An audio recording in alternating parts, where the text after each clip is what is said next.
आपके पास पवित्र शास्त्र है, पढ़ के देखिए। प्रकाशित वाक्य में यूहन्ना कहता है, मैंने एक भीड़ देखी, उस भीड़ के हाथ में खजूर की डालियां हैं, और वो कहता है इतनी बड़ी भीड़ है वो कि कोई उसको गिन नहीं सकता है। लेकिन कुछ टाइम के बाद वो एक और भीड़ देखता है, इस भीड़ की गिनती हो पा रही थी और इनको गिना गया और जनगणना निकली 1,44,000। जानते हो उन 1,44,000 लोगों के लिए क्या लिखा है? उन 1,44,000 के हाथ में कोई भी डाल नहीं है। लिखा है उन्हें एक गीत है, और एक ऐसा गीत है जो पृथ्वी पे किसी को भी नहीं आता है। और उसके बाद लिखा गया है, ये वो लोग हैं जहां जहां यीशु मसीह जाता था, ये उसके पीछे पीछे जाते थे। विश्वास पाके स्वर्ग जाने वालों की संख्या बहुत बड़ी है, लेकिन मरने से पहले यीशु के साथ जिंदगी जीने वाले 1,44,000। सोचो कितने कम है चेले। भीड़ बहुत है, उसके साथ जीने, उसके साथ चलने वाले लोग उंगलियों में गिने जाते हैं आजकल। इतने ही है ब्रदर। अगर आप सच में अपने जीवन में परमेश्वर की तरह बनना चाहते हो, जब मैं परमेश्वर की तरह बनने की बात कर रहा हूं, इसका मतलब ये नहीं कि आपके पास अधिकार हो, आपके पास बहुत ताकत हो, आप माने जाओ, गिने जाओ। No no no no no no. जब मैं कहता हूं परमेश्वर की तरह बनना, इसका मतलब उसकी तरह दीन और एक नम्र व्यक्ति, एक ऐसा व्यक्ति जो बेइज्जती सुनने के बाद भी चुप रहता है, उत्तर नहीं देता। एक ऐसा व्यक्ति अगर आप उसको गाली भी दे दोगे, वो चुपचाप से चला जाएगा पर आपका विरोध नहीं करेगा। इसको छुपना कहते हैं। यूसुफ छुप गया था अपने भाइयों से। छुपो, मैं फिर से कहता हूं, छुप जाओ। एक समय आएगा जब परमेश्वर आपको खुले में ले आएगा, वो ले आएगा आपको। किसी से मत लड़ो, किसी से मत छीनो, किसी को प्रूव मत करो कि आप सही हो। जिसको जो बोलना है बोलने दो, जिसको जो करना है करने दो। खुदा के साथ बने रहो, वो आपकी तरफ से एक दिन बात करेगा। और मैं आपको सच कहता हूं, जब वो बात करेगा, ओह, शब्द नहीं है, क्या हो जाएगा। इसलिए लिखा गया है, उसके हाथ के नीचे दबते रहो, क्योंकि एक समय आएगा जब वो तुम्हें उठाएगा। He will lift you up. मैं सिर्फ आपको यही बात समझा रहा हूं इस मॉर्निंग के सेशन में। मेरे भाइयों और बहनों, इन दिनों में बहुत सारी गलत शिक्षाएं चल रही हैं, स्पेशली इन इंडिया, भारत में। हर दिन नए डॉक्ट्रिन्स बन रहे हैं। कोई कहता है परमेश्वर ये है, कोई कहता है वो है। पर मैं आपको बताना चाहता हूं, इस पवित्र शास्त्र में आप छोड़ दो, सूरज भाई बोल रहा है, बाजू करो इस सूरज को, खुद अपना पवित्र शास्त्र लो और देखो आपकी बाइबल क्या कहती है। कभी चेलों ने यह प्रचार नहीं किया था, आओ ये मिलेगा, आओ वो मिलेगा। उन्होंने हर व्यक्ति को इसीलिए अपनी तरफ बुलाया ताकि वे लोग यीशु की तरह बन पाए। मैं आपको बताना चाहता हूं, न्याय के दिन परमेश्वर आपसे ये नहीं पूछेगा कि आपने कितने चमत्कार किए थे, आपने क्या क्या किया था। वो सिर्फ आपके अंदर अपने बेटे का चरित्र देखेगा और कुछ भी नहीं। He will only watch his character। सिर्फ वो अपने पुत्र का चरित्र आपके अंदर देखेगा कि आपकी जुबान कैसी थी, आप कैसे जिंदगी जी रहे थे। इस बात को हमेशा याद रखिए। और अगर आप सच में प्रभु की तरह बनना चाहते हैं, मैं आपको एक सलाह देता हूं, लोगों से उतनी ही बात करो जितना जरूरी है। मैं नहीं कहता हूं कि आप मजाक मत करो, मैं नहीं कहता हूं कि कभी आप जोक नहीं करो। मैं भी अपने घर में कभी कभी बहुत मस्ती करता हूं, लेकिन मेरी मस्ती दूसरों के रिलेशन में नहीं होगी कि ये देखिए काना है, ये अंधा है, ये लंगड़ा है। नो, ऑब्जेक्ट मैं होता हूं हमेशा। मैं अपनी गलतियों को लेके उनको हंसाता हूं। किसी और के लिए मैं किसी और की जिंदगी पे हंसूं, मुझे ये मस्ती बिल्कुल पसंद नहीं है। मैं आपको समझाना चाहता हूं, आप अपने परिवार के साथ रहो, उनके साथ खेलो, उनके साथ घूमो, पर आप भीतर से इस बात को जानो कि आपको पीछा मसीह का करना है। और परमेश्वर जब भी आपको समझा रहा है कि आपकी जुबान ठीक नहीं है, आपके सोचने के तरीके अच्छे नहीं है, आपने किसी से पैसे लिए हैं पर आप उसको लौटा नहीं रहे हो।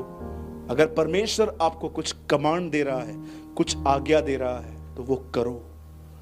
इस तरह एक व्यक्ति प्रभु के दूसरे आगमन के लिए तैयार होता रहता है। इसी तरह एक व्यक्ति तैयार हो रहा है। और जब भी आपके साथ ऐसे लोग मिले जो यहां वहां की बातें कर रहे हैं, बुराइयां कर रहे हैं, ऐसों को दूर से जय मसीह बोलो। ऐसे कीजिए, दूर से जय मसीह की, मैं बिजी हूं, मैं व्यस्त हूं भाई, बहुत व्यस्त हूं भाई, तू बहुत बुराई करता है, तेरे लिए बहुत व्यस्त हूं। राइट? कितने लोगों ने आज कुछ समझा? You learn something? आपने कुछ सीखा आज? प्रभु के पीछे चलने का मतलब क्या है? प्रभु यीशु की तरह बनना। और प्रभु यीशु की तरह हम कैसे बन सकते हैं? कम बोलो, कम बोलो। हाँ, कितने लोग हैं यहां पर, सच बताना, कभी कभी आप ऐसे हो जाते हो कि कोई बंदा आपके घर में आता है, आप ये सोचते हो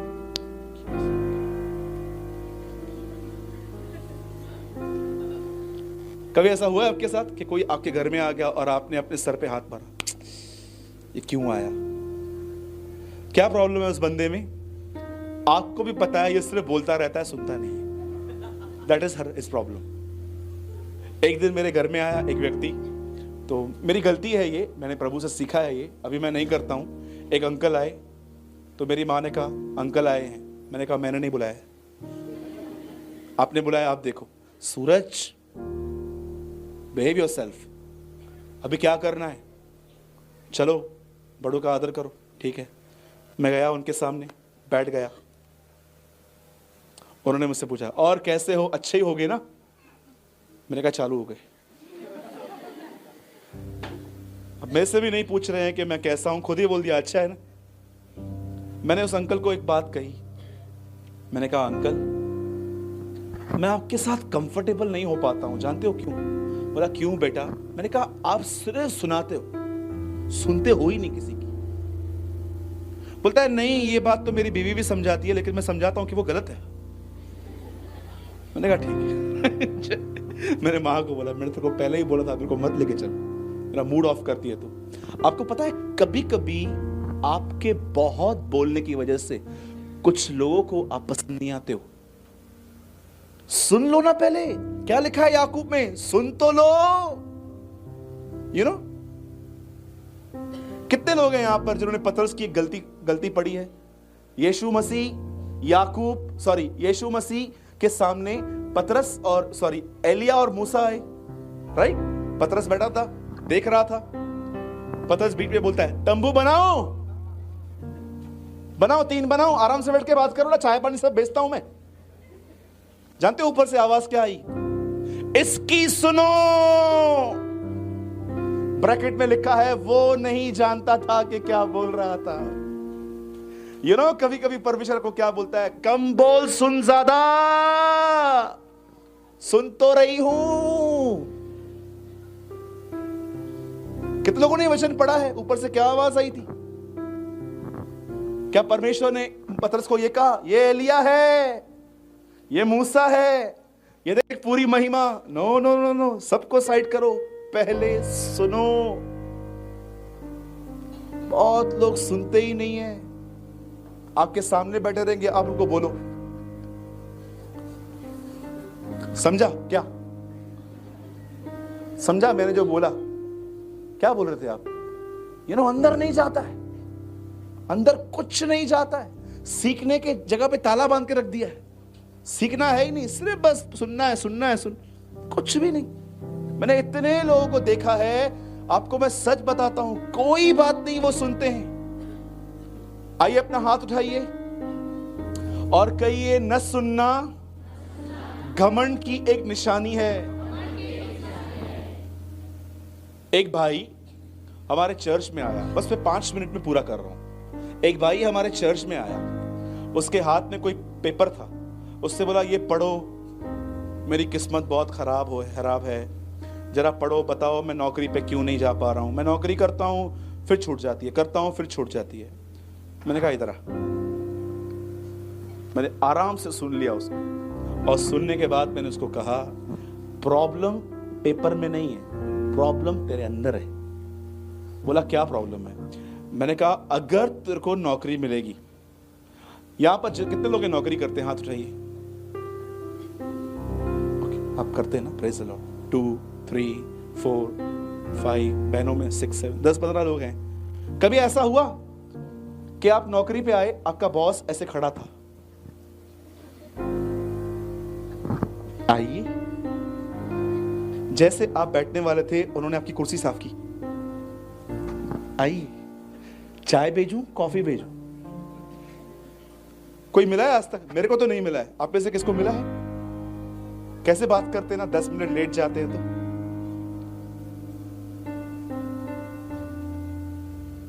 कहां थे? ट्रैफिक में अटक गया था। मैं किधर से आता हूं तेरे को पता है? रोज रोज की नौटंकी। फिर 15 मिनट के बाद आपको कोई काम देंगे, आप लेट कर दो तो आप क्या कर रहे हो? आपका ध्यान कहां है? टोकते रहते हैं ना, हाँ? टोक सुन सुन के एक दिन हम सोचते हैं छोड़ यार ये नौकरी, करनी ही नहीं है। प्रॉब्लम बाहर नहीं है, अंदर है, इनसाइड है। घमंड बर्दाश्त नहीं कर पाता है ये बातें। समझ रहे हो? घर क्यों टूटते हैं आपको पता है? आपके यहां पर बोलते होंगे सास को मदर इन लॉ, हमारे बॉम्बे में बोलते हैं मदर इन लॉ। क्या बोलते? मर्डर इन लॉ, हत्या करने वाली औरत। यू नो, बहुत सारी बहनें हैं, सुन नहीं पाती है, वो बोलती रहेगी। मैं आपको बताता हूं, सुनिए, जब भी लोग आपको उल्टा सीधा बोल रहे हैं ना, एक काम करोगे? 4 लोग यहां बोल रहे हैं, सब करेंगे? आज के बाद लोग आपको बुरा भला कहे ना, जानते क्या करो? उन शब्दों को लो, खुदा को बताओ। That's it. प्रभु मेरे को इसने ऐसा बोला। वो डांट जो आपने खाई थी वो आपके अंदर से गुम हो जाएगी। लेकिन अगर आप प्रभु को बात नहीं करोगे ना, फिर आपको पता है क्या लगेगा? सारा दिन आप सोचते रहोगे, मेरे से बात किया। किचन में खाना भी बनाओगे ना,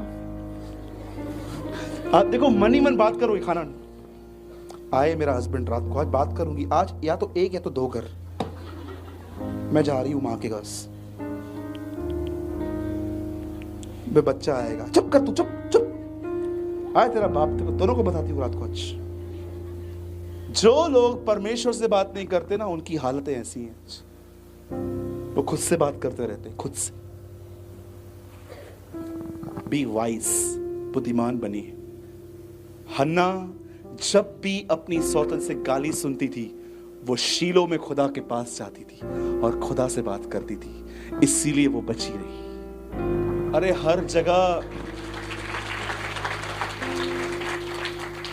हर जगह आपको ऐसे लोग मिलेंगे। 11 साल मैंने नौकरी की है, फिर जब मुझे प्रभु ने कहा नौकरी छोड़ और सेवा कर, फिर भी मैंने 100 बार प्रभु से पूछा, प्रभु मैं छोड़ूं। आज भी मैं थोड़ा पार्ट टाइम काम करता हूं ताकि मैं कलीसिया पे बोझ न बनूं। ट्रस्ट मी, हर जगह पर मुझे ऐसे लोग मिले जिन्होंने मुझे डांटा, बुरा भला कहा, गाली दे के बात की।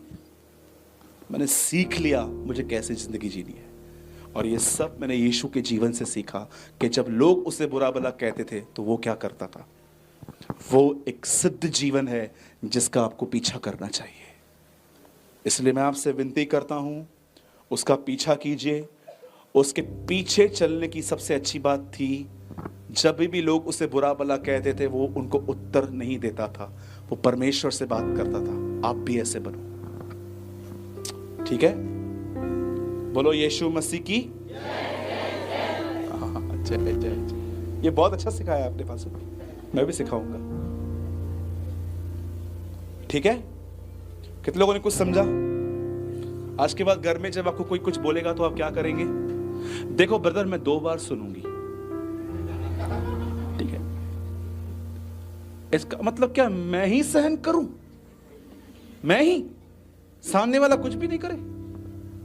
मैंने क्या कहा? आज का वचन आपके ऊपर एक बहुत बड़ी जिम्मेदारी ले आएगा। मेरी बहनों, मैं यीशु के नाम में कहता हूं मेरे भाइयों, उत्तर मत दो। यही लोग कल आपसे प्रार्थना करवाएंगे, यही लोग। दे आर द पीपल, यही वो लोग होंगे जो आपको कहेंगे हमने तेरे अंदर यीशु को देखा है। यही वो लोग होंगे जो आपको कहेंगे कि हां तुझ में सच में बदलाव आया है। याद रखो, फ्राइडे दर्द का दिन था यीशु के लिए, लेकिन रविवार एक महिमा का दिन था जब वो जी उठा था। आज फ्राइडे है ना, चिंता मत करो, हमारे लिए रविवार भी आएगा, संडे भी आएगा। हमारा थोड़ा सा कलेश, पौलुस कहता है, उस महिमा के सामने जो प्रकट होने वाली है कुछ भी नहीं है। आज तो हम थोड़ा बर्दाश्त करेंगे ना लोगों को, हम उनको उत्तर नहीं देंगे, भले वो कुछ भी कहते हैं। एक दिन आएगा जब वही लोग आपके लिए कहेंगे कि यार नो, ये सच्चा मसीह है, ये गाली नहीं देता है। उड़ीसा के अंदर मैं आपको बताना चाहता हूं, एक ऐसे व्यक्ति बनो कि बॉम्बे के लोग ये कह पाए कि उड़ीसा में सच्ची मसीहत है, ट्रू क्रिश्चियनिटी। इससे पहले कि मैं बंद करूं, मैं जाने से पहले एक बात कहना चाहता हूं। लिसन वेरी केयरफुली, याद रखना, और इस बात को याद रखना कि बॉम्बे से एक भाई आए थे, वो हमको ये बोल के गए थे, याद रखना, दुनिया को प्रचारक की जरूरत नहीं है। दुनिया को प्रचारकों से ज्यादा उन लोगों की जरूरत है जिनके अंदर मसीह का स्वभाव हो।